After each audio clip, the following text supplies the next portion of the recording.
And that's because of all the details we're getting. It's become so clear cut, especially with new reporting this morning from the Washington Post. People familiar with the matter telling the Post a document describing a foreign government's nuclear secrets was among the top secret items seized from Mar-a-Lago a month ago. The Post did not identify the government in question, but there are only 8 other countries aside the United States with nuclear capabilities. The paper's sources also did not specify where inside the former president's beach house the document was found.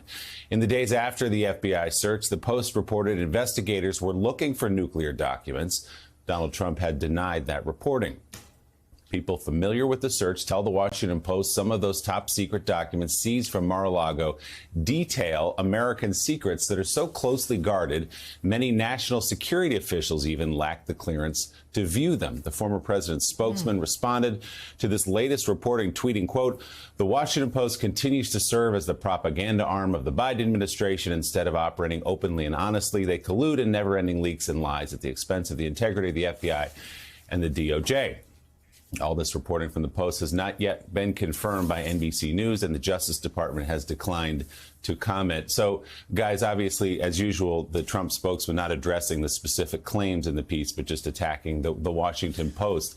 But now, as we get the details, we knew that 300 of these documents were classified, that were taken from the White House, stored at Mar-a-Lago, obstructed by Trump and his team from getting it back to the National Archives. And so the FBI had to get that search warrant to go in. But as we hear details now, the stakes are raised. You're talking about nuclear secrets of a foreign government floating around Mar-a-Lago, according to the Washington Post this morning. Well, they're nuclear secrets that are so closely held that most national security experts, even inside the White House, can't see it. According to the reporting, it's the president can see it, certain cabinet members with a specific need to know can see it, and a few other top officials in the administration can see it. But outside of that, this is top secret stuff.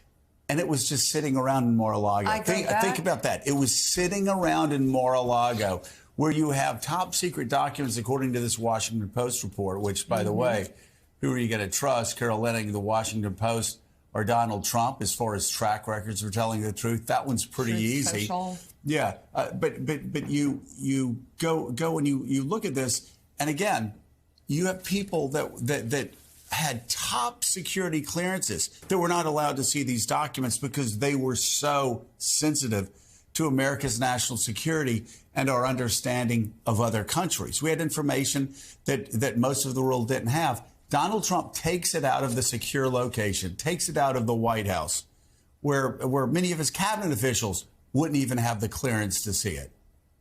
And he takes it down to his beachside resort, shoves it in a box, shoves it into a room that anybody, that people could have access to. Who knows what's become of these documents over time? But here's what we do know.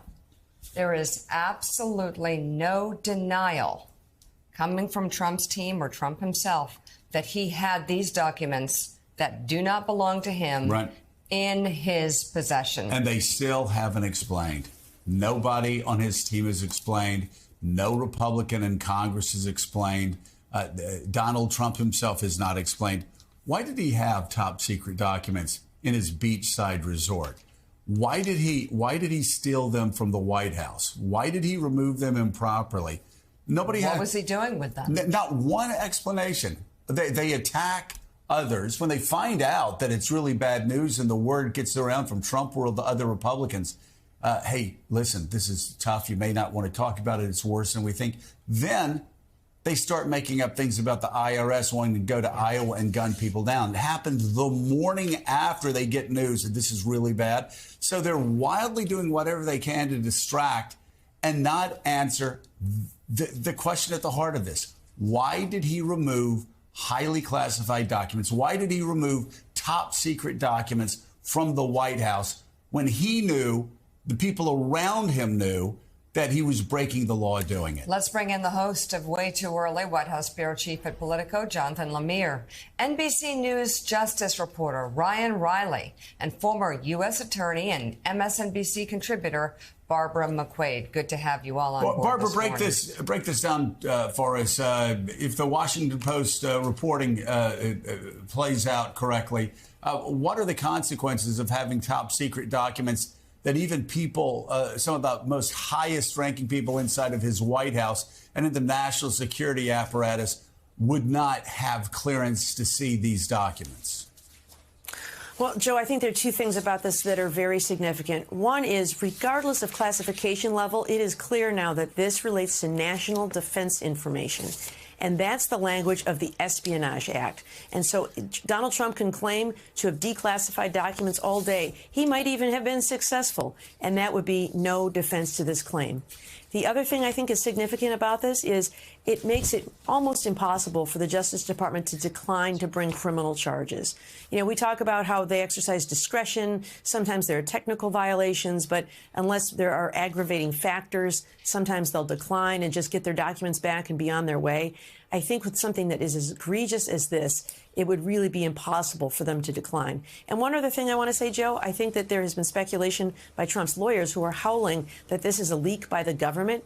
I think it's very unlikely that the government has leaked this in such a sensitive case. In my experience, when leaks like this came out, it was not government officials, but identified in reporting, as this is, as people familiar with the investigation. Most often, it is a witness who is offended at what is happening, wants to deflect any blame from themselves, and shares that information with the media.